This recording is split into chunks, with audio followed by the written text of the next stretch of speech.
Iran যুক্তরাষ্ট্র সংঘাত মধ্যপ্রাচ্যের বাইরেও ছড়িয়ে পড়তে পারত। এই যুদ্ধে জড়িয়ে পড়ার শঙ্কা ছিল রাশিয়া, চীন ও তুরস্কের মতো দেশেরও। এমন মন্তব্য করেছেন মার্কিন প্রেসিডেন্ট ডোনাল্ড ট্রাম্প। তার অনুরোধেই এসব শক্তিধর দেশ এই যুদ্ধ থেকে দূরে থেকেছে বলেও দাবি ট্রাম্পের। একই সঙ্গে ইরানের উপর চাপ সৃষ্টি করে যুক্তরাষ্ট্র কূটনৈতিক সাফল্য পেয়েছে বলেও মনে করেন তিনি। জানিয়েছেন সমঝোতা স্মারকে বড় ছাড় দিতে বাধ্য হয়েছে তেহরান।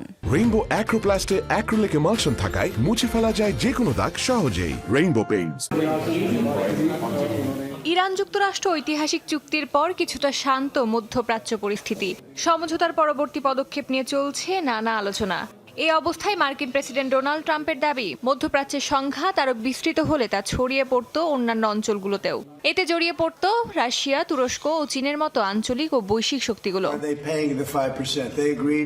ট্রাম্পের দাবি, ৩ বিশ্ব নেতাকে এই সংঘাত থেকে দূরে থাকার নির্দেশ দিয়েছিলেন তিনি নিজেই। ফলে বড় সংকট থেকে রক্ষা পেয়েছে গোটা বিশ্ব। এরদোগান ইরানের সাথে যুদ্ধে যোগ দিতে পারতেন, কারণ তিনি ইসরায়েলকে পছন্দ করেন না। আমি তাকে নিষেধ করেছিলাম। চীনের প্রেসিডেন্ট শিও যুদ্ধে যোগ দিতে আগ্রহী ছিলেন, তাই আমি তাকে অনুরোধ করেছিলাম তিনি যেন দূরে থাকেন, এবং তিনি তাই করেছিলেন। পুতিনও তাই করেছিলেন। ইরানের পারমাণবিক কর্মসূচিকে ঘিরে কয়েক সপ্তাহের উত্তেজনা, পাল্টাপাল্টি হামলা ও যুদ্ধের আশঙ্কার পর এখন অনেকটাই আত্মবিশ্বাসী সুরে কথা বলছেন মার্কিন প্রেসিডেন্ট। তার দাবি, সামরিক চাপ ও কূটনৈতিক তৎপরতার কারণে ইরানকে গুরুত্বপূর্ণ কিছু বিষয়ে নমনীয় হতে বাধ্য করা হয়েছে। এই কারণেই বর্তমান পরিস্থিতিকে যুক্তরাষ্ট্রের জন্য ইতিবাচক বলে তুলে ধরছেন ট্রাম্প।